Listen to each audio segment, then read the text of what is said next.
opportunity insult her if there ever was one. Americanism, not globalism, will be our credo as long.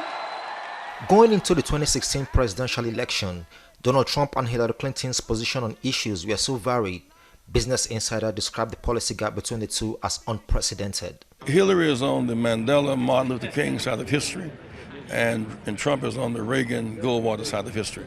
Trump calls it fraud. She said protect the voters' right. She wants to raise workers' wages. He does not. She wants to have a Supreme Court that represents a broad body of people. He does not.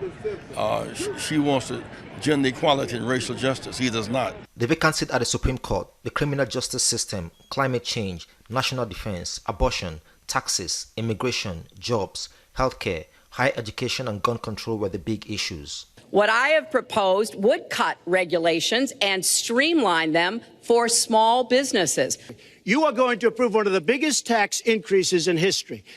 You are going to drive business out.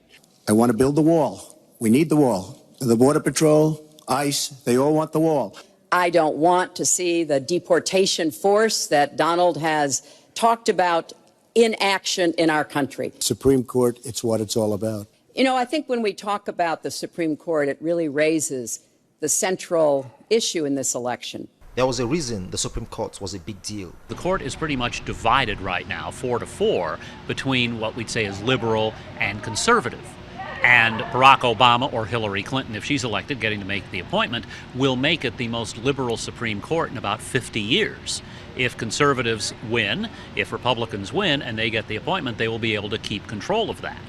What that means is that it will affect rulings on everything from women's rights to treatment of criminals and victims to business decisions. Then you throw in, it's a life appointment, but one of the justices is 83, one of them is turning 80, another is almost 80. The next president could very well shape the direction of the Supreme Court for decades to come. The justices that I'm going to appoint will be pro-life. They will have a conservative bent. They will be protecting the Second Amendment. Trump's pro-life stance resonated with white evangelicals who gave him more than 3/4 of their votes. He also pledged during the campaign to put the United States first, accusing Clinton of supporting trade deals that benefited other countries and created deficits for the U.S. His right-wing position on a number of issues, as well as his pledge to control immigration and bring back millions of jobs, helped him get blue-collar workers, and with that, enough electoral votes to become America's 45th president. Hillary Noroka, TVC News.